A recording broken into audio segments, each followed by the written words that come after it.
WhiskyJason here, whiskey from the viewpoint of an American in Germany tasting rare and exotic whiskeys. And today I have the Writers Tears Cask Strength 2018 version, always with 53%. And every year there's a different design. This year we have more of the maroon brown box.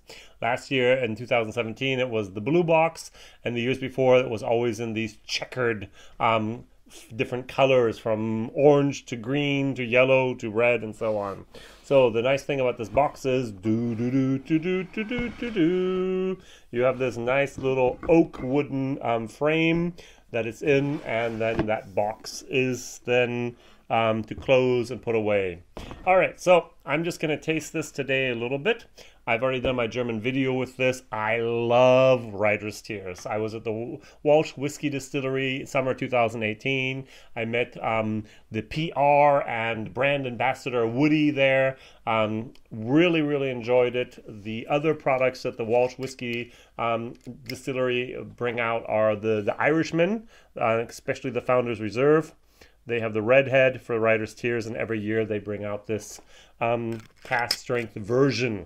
Interesting enough, this one actually has 5,175 bottles, and I have bottle number 31. And if I go back here, and that's what I'm going to do in a moment, I'm sorry, my 2017 bottles actually sold out. Everyone wanted a sample of it, and it's gone. But I do have the 2016 bottles where there was 2,640. I have the 2015 bottle where there was only 2,100, and I have the 2014 bottle still where there was actually only 1,980. And every year there's always been more and more and more. And so what I'm going to do today is, after I taste this, I'm actually going to do a comparison between the 18, unfortunately only the 16, 15, and 14, to see which one I prefer the best and describe them to you and tell you why. Maybe there's a development upwards, maybe there's a development downwards. We'll see. When I was there at the distillery, they called this the champagne of whiskeys, and ever since then I cannot get that out of my head. Then Bernard Walsh, the guy who started Writers Tears and the Walsh Whiskey Distillery, actually in 1999 for the very first time commissioned the Irish distillers, that was Middleton and Bushmills back then, to produce his whiskey for him. So he was basically the cook, the master distiller, and as well as the decider for all these different things. And all that the Irish distillers gave him were the equipment to use to make his whiskey. So the whiskey in here was not made at the Walsh Whiskey Distillery. It's not old enough for that yet. They've only been in operation now for about a good year and a half. But this was actually made for them, with them, and they made this using the equipment of other people. All right, so let's just consider this their own juice, even though it was made in a different place. All right, so the nose is very soft. It's very complex. This is a lady. This is a grand dame. This is someone who has a lot of education and a lot of complexity. I sometimes like my whiskeys a little bit more in your face. I'm not talking about peat in your face. I'm talking about, for example, the Whistler. The Whistler, 7 years old. There's an age statement here. There's no age statement there. This is natural cask strength. This is actually 59%. This is only 53%. This had a bourbon cask as well as a sherry cask. This stuff is fantastic. I love it because it's so rough and rowdy and in your face and just so fantastic. This is the manly part of Irish whiskey. This is a little bit more of the feminine part of Irish whiskey.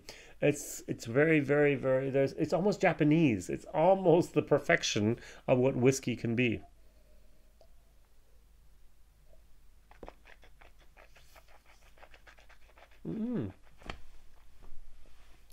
This is one of the, this is just a solid B. Almost a B plus, not a B minus, a B, a very good mark in my world. For all you out there doing your grading scale, 90 something, All right, so this is B, good grade. I very seldom give an A plus.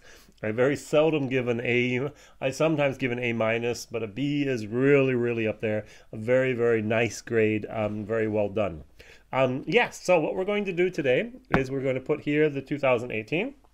Over here we're going to put the 2016, and then over here we're going to put the 2015. And I'm running out of room for the 2014, I just found out. Wait a second. So there has been a little bit of oxidation. I did not buy these 3 years ago. I bought them all last year, to be very honest. I have to put this over here, otherwise I'm out of the picture here.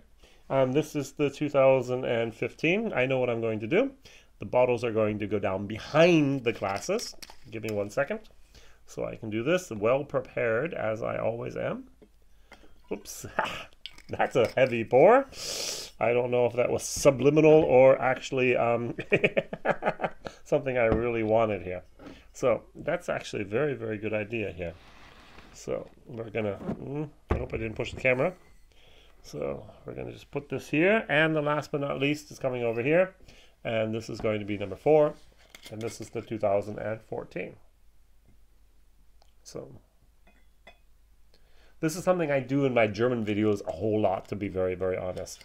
I do a lot of blind tastings. This is not blind. I do some comparisons and so on. I do not do them enough in my English videos. I'm so sorry. My challenge, my focus is actually rare and exotic whiskeys, and these are rare and exotic.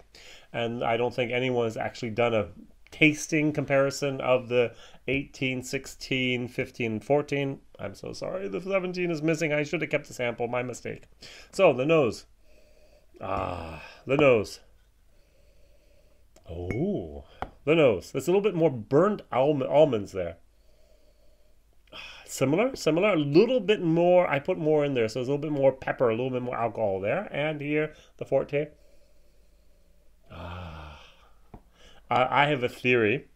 The theory is those older versions were better. So, a very surprising theory. All right, and the on the back of the bottle, I'm just going to read this very briefly. It says here, limited to 5,175 bottles, this rare marriage of triple distilled, aged single malt and single pot still whiskeys is bottled straight from the finest American oak ex-bourbon casks in natural form at 53% ABV.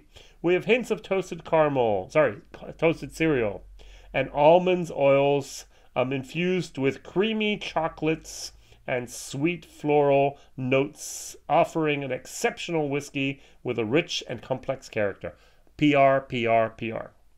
Wild honey poured over a melody of... Why melody? Why is there a melody of apples, apricots, and pears? I've never had a melody of apples, apricots, and pears. Intermingled with a spicy single pot still base. Subtle notes of fresh ginger give way to a delicate warmth and finish with a touch of lingering clove. So that was the tasting notes there. We have different tasting notes here. For example, the very last thing would be with the oak powering through with single pot still spice.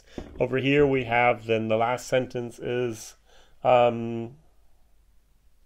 with subtle background notes of dark chocolate and single pot still spice. And over here, the 14 we have at the very last, we have so it doesn't even have tasting notes on here. The champagne of Irish whiskey. No tasting notes. Great. I like the 14. All right. So we're going to try them. I'm just going to do it pure today.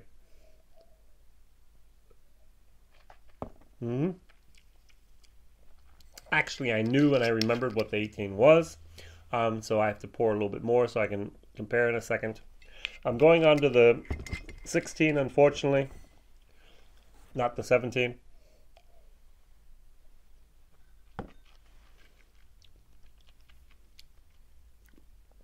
Hotter, much hotter. More dark chocolates, a deeper, richer tone. Like it. But as I said, much, much, much hotter. This is much smoother. Well done with that. Much smoother. 15-year-old.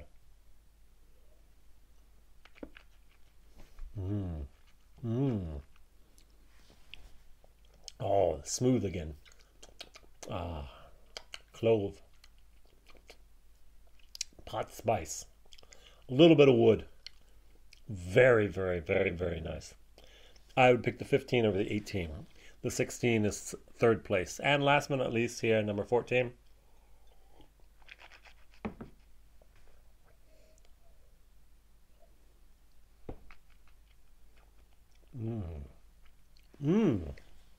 Good stuff. Oh, wow. Oh, yeah. Oh, that pot still. I'm definitely sure that the pot still spice is higher in here than it is in these. Wow, that is really a great whiskey. So, tip of the day, if you can get your hands on a 2014 Writers Tears Cask Strength, there are only 1,980 of them worldwide. I think I think about a third of them came to Germany, by the way. Get it. They're the best. I just love that. Oh, pears. Very, very nice. A nice, nice, nice assembly here. Okay, so enough for now. Number 1, the 14-year-old. Number 2 was the 15-year-old. Number 3 was the 18-year-old. And number 4 was the 16-year-old. So my tip of the day is, if you're going to buy one and you see the 16-year-old or the 2018, go for the 2018. Much better, much complexer, much softer, very, very just a complex perfection without many, just absolutely coherent. A great whiskey. Sharp, a little bit too much pepper, very nice chocolate notes, and here we have that pot still spice that I just love. All right, WhiskyJason here, whiskey from the viewpoint of an American in Germany, tasting rare and exotic whiskeys. Today was Writers Tears Cask Strength yearly edition, 14, 15, 16, and 18. The 17, I'm sorry, I did a video on that as well in English, so you can watch that. Thank you very much for watching. Mondays, Wednesdays, and Fridays, my videos come out. Like, share, and tell others about this crazy guy over here in Europe tasting rare and exotic whiskeys. All the best. Bye-bye.